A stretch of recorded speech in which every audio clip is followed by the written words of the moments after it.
Сәлем достар, баршаңызға менің арнама қош келдіңіздер. Маған тіркелмеген болсаңыздар, міндетті түрде тіркеліңіздер және басқа видеоларымды жоғалтып алмас үшін қоңырауша белгісін басып қойыңыздар. Ал бүгін мен сіздерге лағман тағамының жасалу жолын көрсететін боламын. Міндетті түрде видеоны соңына дейін көріңіздер және ұнап жатса лайк басып, төменде пікір қалдырып, міндетті түрде достарыңызбен бөлісіңіздер. Ең алдымен қамырын илейтін боламыз. Ол үшін ұнымыздың үстіне жұмыртқаны салып және аз-аздан су құйып отырып, тығыз қамыр илейтін боламыз.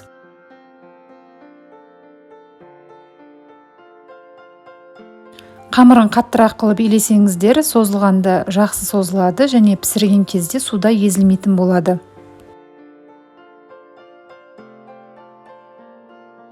Нанымызды бір келкі етіп илеп болғаннан кейін міндетті түрде бетін жауып 10-15 минутқа тындыратын боламыз.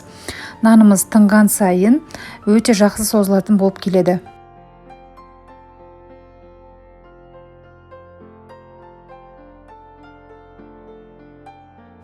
Және де 15 минуттан кейін нанымызды алып, тағы да бір рет жақсылап иілеп, тағы да 10-15 минутқа тындыратын боламыз. Одан кейін нанымызды бетіне сұйық май жағып отырып, қолымызбен жұқалап басып аламыз.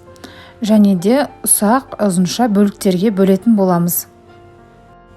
Осы ұзынша етіп бөлген әрбір бөлікті қолымызбен сәл жіңішкертіп созамыз. Және бір таза ыдысты алып, түбіне сәл сұйық май жағамыз да осы созған нандарымыздың барлығын орайтын боламыз, дәл видеода көрсетілгендей.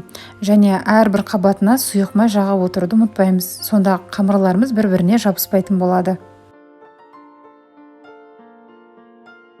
Енді осы ыдысымызды бір ыдысқа немесе дастарханға төңкереміз және бетін целлофанмен немесе пищевой пленкамен жауып отырып, барлық қамырымызды шетінен алып отырып созатын боламыз. Өз қалауларыңызша жіңішке немесе жуан етіп жасасаңыздар болады. Дәл осы қамырмен лағманның кез келген түрін жасауға болады.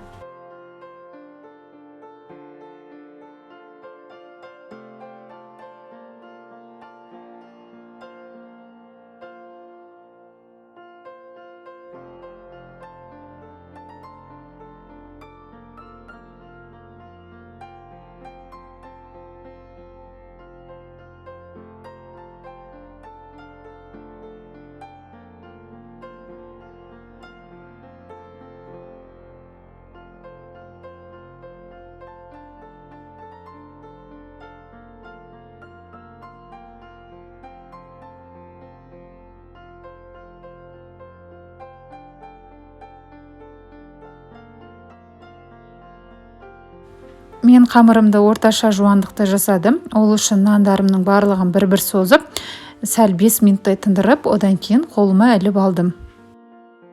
Дәл осылай барлық қамырымызды созып аламыз.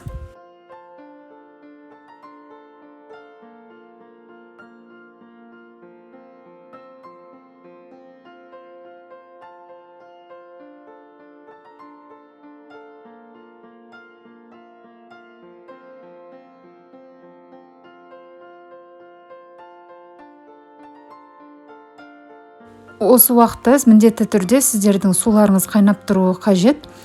Бірден созып алған қамырымызды қайнап тұрған ыстық суға сәл тұз салып пісіратын боламыз. Қамырды суға салғаннан кейін шанышқының көмегімен сәл ашатын боламыз және қақпағын жауып бір қайнағанын күтеміз. Суымыз қайнағаннан кейін қамырымызды 15-20 секунд көлемінде пісіретін боламыз.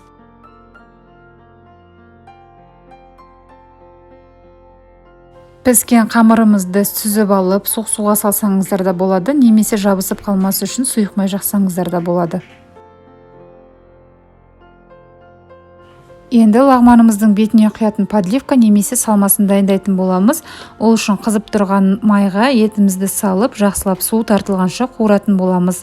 Одан кейін үстіне кез келген көкөністеріңізді саласыздар, тағы да жақсылап қуырасыздар. Бұл видеода мен пияз, сәбіз және ашты бұрыш қолдандым.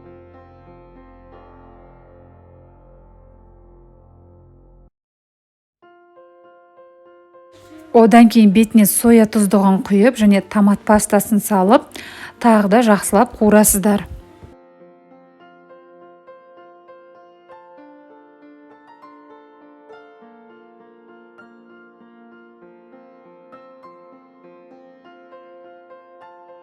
Жақсылап қуырып болғаннан кейін бетін сәл жабатындай су құямыз. Одан кейін етіміз піскенше қайнатамыз.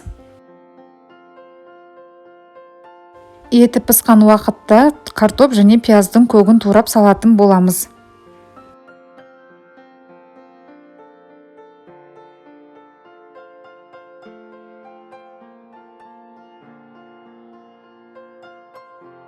Картошкам пысқаннан кейін мен банкаға жабылған дайын лағманға арналған салатты да қостым. Осымен үй жағдайындағы өте дәмді болып шығатын лағманымыз дайын. Міндетті түрде дәл осы рецептпен жасап көріңіздер. Видео ұнап жатса лайк басып пікір қалдыруды ұмытпаңыздар. Міндетті түрде каналыма тіркеліңіздер. Соңына дейін көріп каналымның дамуына үлес қосқандарыңызға рахмет. Барлықтарыңызға ас болсын.